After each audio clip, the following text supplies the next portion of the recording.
Hello. Hello. Good morning. Well, I'm very pleased to welcome here today António Guterres, the Secretary General of United Nations. In this multipolar world, it's more important than ever to strengthen our multilateral system and, first of all, to strengthen United Nations positions. We are facing a lot of global challenges: peace, climate change, fight inequalities, and for this it's very important to stand for peace in Ukraine, in Gaza, in Sudan, everywhere in the world, to fight inequalities, standing for the implementation of the Pact for the Future, the reform of the financial international architecture, and to pursue our work to control climate change, to protect our oceans, biodiversity, and for this working lunch with the Secretary General is a very good opportunity. First, to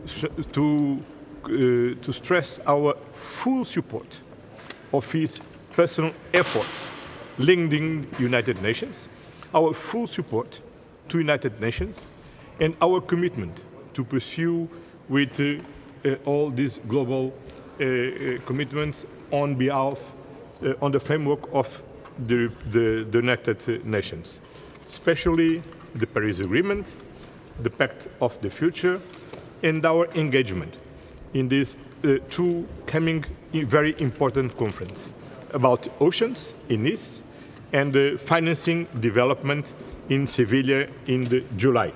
Then, António, thank you very much to come. Welcome again, and please. I am very happy to be back in Brussels and especially to be able to work with President António Costa.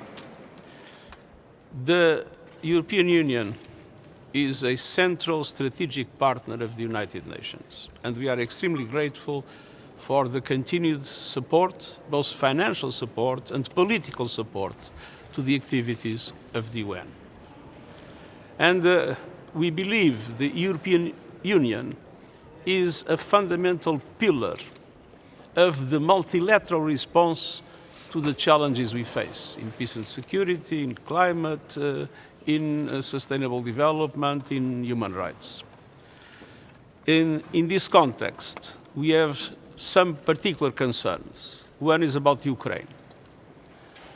Obviously, any ceasefire is welcome because it saves lives. But it is essential that a ceasefire paves the way for a just peace in the Ukraine. And the just peace in the Ukraine is a peace that respects the UN Charter, international law, and Security Council resolutions, namely about the territorial integrity of the Ukraine.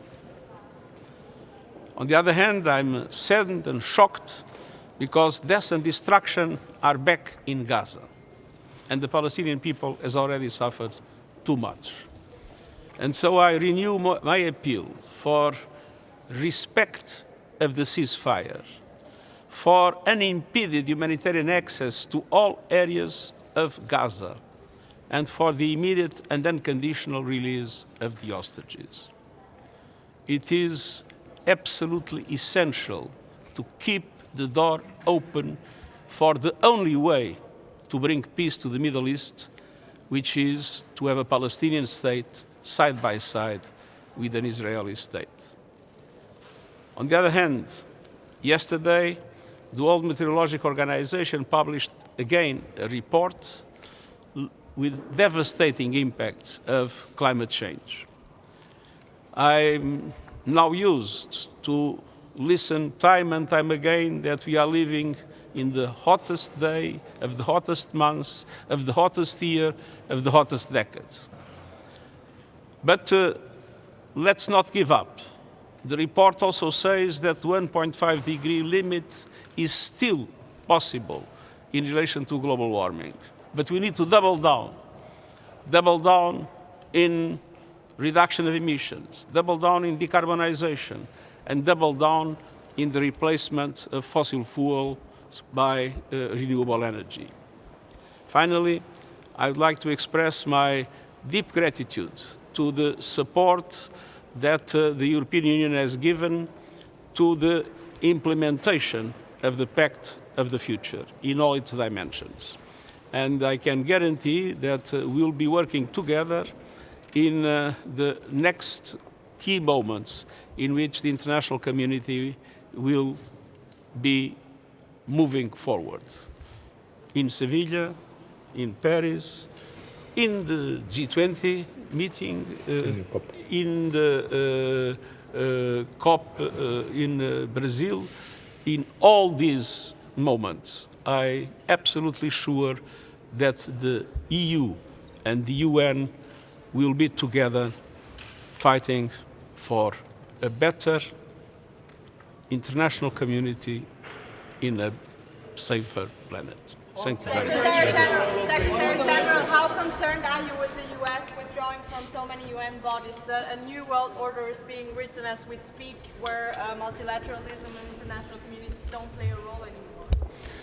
Multilateralism is alive, it's playing a role, and the proof of that is the fact that I'm here with the European Union.